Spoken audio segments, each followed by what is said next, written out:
Friends, आशा करता हूं आप सभी लोग बिल्कुल स्वस्थ होंगे, बहुत ही खुश होंगे। चलिए आगे बढ़ते हैं और प्रीपोजिशन सीखते हैं। आज मैं यहां पे आप लोगों को 10 प्रीपोजिशंस के बारे में बताने वाला हूं, या ऐसे कह सकते हैं आज मैं यहां पे 10 प्रीपोजिशंस के बारे में चर्चा करूंगा, जो कि आमतौर पर काफी बच्चों को या काफी स्टूडेंट्स को कंफ्यूज करते रहते हैं। लेकिन इस वीडियो को देखने के बाद आपको उन प्रीपोजिशन से रिलेटेड कोई भी इशू, कोई भी समस्या नहीं रह जाएगी। साथ ही मैं थोड़े से प्रैक्टिस भी करवाऊंगा, सेंटेंसेस भी उसमें मैं एग्जाम्पल के रूप में दूंगा, उनको भी अच्छी तरीके से जो है देखिएगा, समझिएगा, सब कुछ बेहतर रहेगा। चलिए शुरू करते हैं। तो सबसे पहले यहां पे बात करते हैं दो प्रीपोजिशंस की, एक है टू और दूसरा है इनटू। ठीक है, टू और इनटू। टू को हम ऐसे बोल सकते हैं को के लिए यूज किया जाता है, और इनटू जो है ये स्पेशली मे के लिए यूज होता है। ठीक है, अब इसके दो यूजेस होते हैं। ठीक है, टू का तो एक ही है, बट इनटू के दो यूजेस हैं। टू का एक कहां पर है, सीधी सी बात है, ऐसा मतलब जहां पर गति हो रही है, मतलब अगर कहीं पर गति बताई जा रही है तो उस जगह पर आपको क्या यूज करना है, टू यूज करना है। जैसे ही इज गोइंग टू आगरा, तो गोइंग टू आगरा जा रहा है ना, तो जा रहा है तो गति ही तो कर रहा है। कहां जा रहा है, आगरा जा रहा है, तो डेस्टिनेशन जो भी स्थान है उससे पहले क्या लग गया, टू लग गया। ये तो बड़ा इजी कॉन्सेप्ट है। अब इसमें इनटू का मतलब क्या, इनटू का मतलब हुआ मे। ठीक है, तो इसके दो यूजेस हुए। तो यदि कोई वस्तु, ठीक है ध्यान से समझिएगा, यदि कोई वस्तु गतिमान अवस्था में किसी वस्तु के अंदर प्रवेश कर रही हो, ठीक है, यदि कोई वस्तु किसी वस्तु के अंदर गतिमान अवस्था में प्रवेश कर रही हो, या कोई व्यक्ति किसी वस्तु के अंदर गतिमान अवस्था में प्रवेश कर रहा है, तो वहां पर यूज करेंगे इनटू का। ये तो बस सभी को मालूम होगी।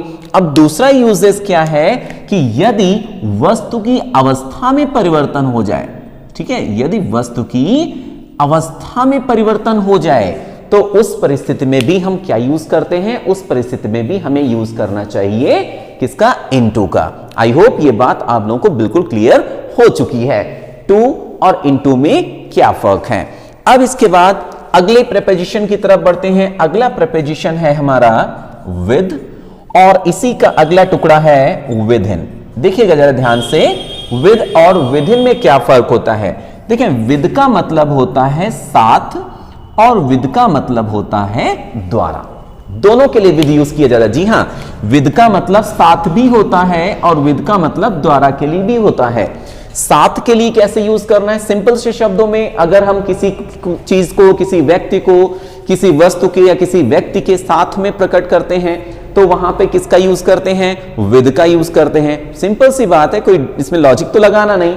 लेकिन द्वारा कब यूज किया जाता है, या इसका सेंस यहां पर कभी कभी से भी हो जाता है।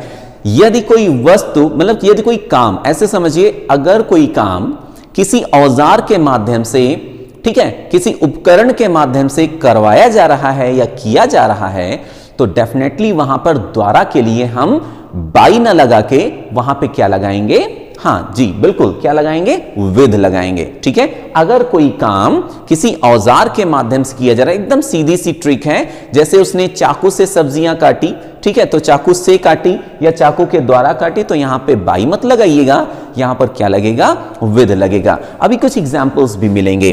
अब इसके बाद हम विदिन की बात करते हैं। विदिन का मतलब होता है में ही, ऐसे समझिए एकदम शॉर्ट में, में ही मतलब अगर कोई काम किसी समय अंतराल के अंदर ही हो जाता है, कोई फिक्स टाइम दिया गया आपको और उसके अंदर कोई काम पूरा हो रहा है, तो उसमें हम विदिन का यूज करते हैं। आई बात समझ में? ठीक है, मैं एक बार फिर से रिपीट कर दे रहा हूं कि अगर कोई काम किसी समय अवधि के अंदर ही हो जाता है तो उसमें विदिन का यूज होता है। जैसे मान ले कह दें मैं 2 सप्ताह में ही या 2 सप्ताह के अंदर, जिसको बोल सकते हैं लौट आऊंगा, वह 1 घंटे के अंदर या 1 घंटे में ही इन प्रश्नों को हल कर लेगा। तो ये जो चीजें हैं, में ही या के अंदर ऐसा हो जाएगा, इनमें क्या लगता है, विदिन लगता है। जी हां, क्या लगता है, इसमें विदिन लगता है। इसके बाद नेक्स्ट नंबर की बात करते हैं। नेक्स्ट नंबर हमारा 5th नंबर देखते हैं। 5th number and 6th number. 5th number में देखिए टू, इनटू के बारे में क्लियर हुआ, विद इन के क्लियर हुआ। अब इसके बाद हम रखते हैं बिटवीन एंड अमंग का यूज। बहुत ही इजी है, थोड़ा सा जो है ध्यान दीजिएगा, सब कुछ क्लियर हो जाएगा। तो बिटवीन, बिटवीन का मतलब क्या होता है? में, ठीक है। और अमंग का भी मतलब क्या होता है? में, जिसको हम बोल सकते हैं अगर एक्सप्लेन करें तो इसका मतलब होता है बीच में, ठीक है। क्या मतलब होता है? बीच में। तो बिटवीन और अमंग में फिर फर्क क्या हुआ? फर्क ये हुआ जी कि बिटवीन जो है मैक्सिमम 2 लोगों के लिए, 2 पर्संस के लिए यूज हो सकता है, बट अमंग जो है मोर देन 2 के लिए यूज होता है। 3 है, 4 है, 5 है, जितने भी हैं उनमें हम क्या यूज करेंगे? अमंग का यूज करेंगे। इट मींस शॉर्ट में समझते हैं कि अगर किसी चीज को 2 लोगों के बीच में बांटना है तो हम यूज करते हैं बिटवीन का। अगर किसी चीज का विभाजन या किसी चीज को 2 लोगों से ज्यादा के बीच में प्रकट करना हो तो हम वहां पर यूज करते हैं अमंग का। 2 लोग हैं तो बिटवीन और 2 से ज्यादा हैं तो among. But exceptions are always there, ठीक है, लेकिन मैं कॉमन बात कर रहा हूं, मोस्ट ऑफ द केसेस में ऐसा ही होता है। अब यहां तक सब कुछ क्लियर हो गया, यहां तक 6 प्रीपोजिशंस हम लोगों ने सीख लिए हैं। अब 4 और प्रीपोजिशंस मुझे यहां पे बताने हैं आप लोगों को, और फिर इसके बाद बढ़िया से लिस्ट आपको मिलेगी, आराम से अभी उसमें प्रीपोजिशंस हम लोग साथ में फिल करेंगे, ठीक है। लेकिन हां, इससे पहले कि अगर किसी को कोई डाउट हो तो इतना वीडियो एक बार फिर से प्ले करके देख लीजिए, सब कुछ क्लियर हो जाएगा। और हां, चैनल पे अगर नए हैं तो प्लीज सब्सक्राइब करके नोटिफिकेशन बेल को भी ऑन कर दीजिए, जिसके लिए आपको इस तरीके के शानदार वीडियोस आगे भी मिलते रहें। और हां, अपने दोस्तों को शेयर करना बिल्कुल मत भूलना, क्योंकि ये चीजें बहुत ही बेनिफिशियल हैं। थोड़ा सा सीखते हैं। आफ्टर, बिहाइंड, फ्रॉम, फॉर, बहुत ही इंपॉर्टेंट है, बस ध्यान से समझिएगा। आफ्टर, आफ्टर के 2 यूजेस होते हैं। पहला जो इसका यूज है वो पीछे के लिए होता है और दूसरा यूज है बाद में। बिहाइंड में भी पीछे के लिए सेंस यूज होता है, फ्रॉम का मतलब होता है से, और फॉर का मतलब भी होता है से या का। अब इसमें कुछ के 2 यूजेस हैं, कुछ का 1 है, तो ध्यान से समझिएगा, बहुत मजा आने वाला है। तो सबसे पहले बात करते हैं आफ्टर की। तो आफ्टर के लिए 2 हम यूज इसके निकालते हैं। पहला यूज इसका क्या होगा? पीछे के लिए, ठीक है, पहला यूज होगा पीछे के लिए, और दूसरा जो यूज होगा ये बाद के लिए, ठीक है, बाद, या जिसको बोल सकते हैं आप पश्चात के लिए, ठीक है। इतना तो क्लियर हुआ। अब यहां पर कंफ्यूजन भी क्रिएट हुआ कि पीछे के लिए हम बिहाइंड भी लगाते हैं और पीछे के लिए आफ्टर भी लगाते हैं। अब भाई आफ्टर कब यूज करें, है ना, बिहाइंड कब यूज करें, यही तो कंफ्यूजन हुआ। चलो उसको भी दूर किए दे रहा हूं। देखिए, जब कोई वस्तु या व्यक्ति किसी वस्तु या व्यक्ति के पीछे गतिमान अवस्था में हो, चल रहा हो, गति कर रहा हो, तो ऐसी परिस्थिति में पीछे के लिए यूज किया जाता है आफ्टर का। आई रिपीट, ध्यान से सुनिएगा।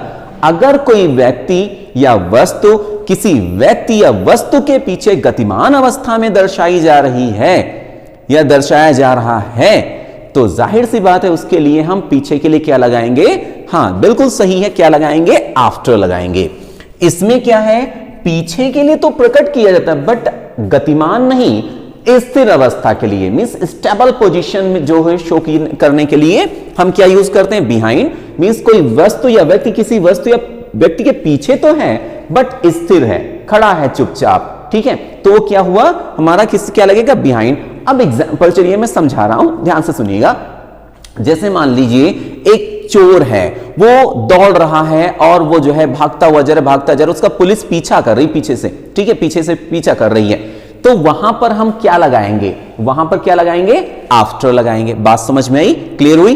क्योंकि वो आगे है और पुलिस उसको पीछे से दौड़ा रही है, पकड़ने के लिए दौड़, तो मूवेबल कंडीशन में है, तो इसलिए हम क्या लगाएंगे? आफ्टर लगाएंगे। लेकिन अभी मान लो कह दिया गया कि मेरा घर, ठीक है, ध्यान समझिएगा, मेरा घर तुम्हारे ऑफिस के पीछे है, मेरा घर तुम्हारे ऑफिस के पीछे है। अब जरा समझिए भाई, ऑफिस है, मान लो ये एक ऑफिस है और इसके पीछे मान लो ये एक छोटा सा घर है या बड़ा सा घर है, जैसा भी है, तो क्या ये मूवेबल है? नहीं मूवेबल है, ये तो स्टेबल है, स्थिर है ना, भाई ऑफिस के पीछे ऐसा तो नहीं कि आज ये यहां पर है, कल 100 मीटर खिसक गया इधर, 15 मीटर उधर खिसक गया, ऐसा तो है नहीं, जहां पर है वहीं पर बना हुआ है। तो इसलिए हम क्या यूज करेंगे, इसके लिए बिहाइंड का यूज करेंगे। आई होप क्लियर हुआ। अब फ्रॉम की बात करते हैं। फ्रॉम कब यूज होता है? फ्रॉम के भी दो यूजेस होते हैं, जरा समझिएगा। ए पॉइंट क्या कहता है कि अगर प्रेजेंट परफेक्ट, सॉरी, अगर परफेक्ट और परफेक्ट कॉन्टिन्यूअस नहीं है तो से आ रहा है तो हम उसके लिए फ्रॉम यूज करेंगे। तो इसको आप ऐसे समझिए, परफेक्ट या परफेक्ट कॉन्टिन्यूअस के अलावा, ठीक है, परफेक्ट या परफेक्ट कॉन्टिन्यूअस के अलावा समय बताने के लिए, ठीक है, समय से पहले या समय बताने के लिए हम क्या यूज करते हैं? फ्रॉम यूज करते हैं, ठीक है। दूसरा, जैसे उस समय से, ठीक है, तो से के लिए क्या आता है? फ्रॉम आता है, लेकिन वो परफेक्ट और परफेक्ट कॉन्टिन्यूअस नहीं होना चाहिए। जी हां।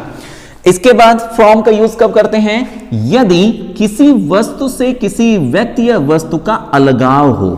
सिंपल सी भाषा में समझिएगा, ज्यादा लेंदी नहीं है, कि अगर कोई व्यक्ति या वस्तु किसी दूसरे व्यक्ति या वस्तु से दूर हो रहा है तो हम क्या करेंगे? फ्रॉम करेंगे। क्या करेंगे? उसमें फ्रॉम करेंगे। जैसे मान लो पेड़ से पत्ता गिरता है तो पेड़ से पत्ता अलग होता है, तो वहां पर क्या होना चाहिए? फ्रॉम होना चाहिए। आई होप ये चीजें एकदम फिट हो रही हैं। अब इसके बाद बचा बेचारा फॉर, तो फॉर की भी चर्चा समझ लेते हैं। इसके भी दो यूजेस हैं। पहला यूज तो होता है परफेक्ट और परफेक्ट, ठीक है, कॉन्टिन्यूअस में, ठीक है, परफेक्ट और परफेक्ट कॉन्टिन्यूअस में समय से पहले, समय से पहले या समय बताने के लिए। और सिंस और फॉर का यूज भी मैं बता चुका हूं, वीडियो आपके चैनल पे है, इसको देख सकते हैं।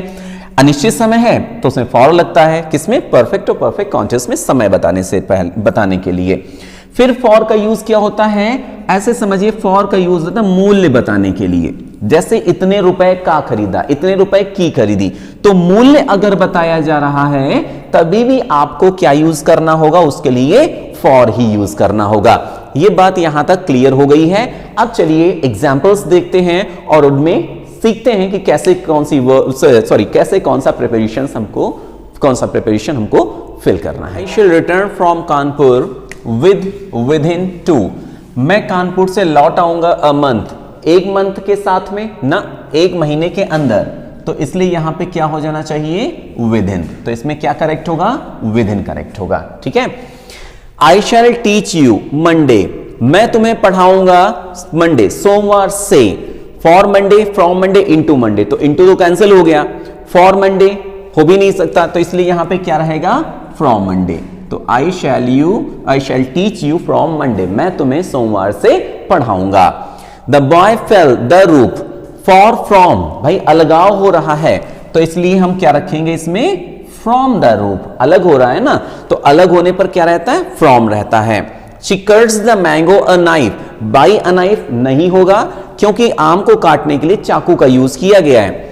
विद अ नाइफ बिल्कुल होगा, फ्रॉम ये भी नहीं होगा। ये मत सोचना कि she cuts the mango with a knife के अलावा हम वहां पे फ्रॉम अ नाइफ लगाने, ये भी नहीं होगा, क्योंकि अभी मैंने बताया था कि विद कब यूज करना है। क्लियर हुआ?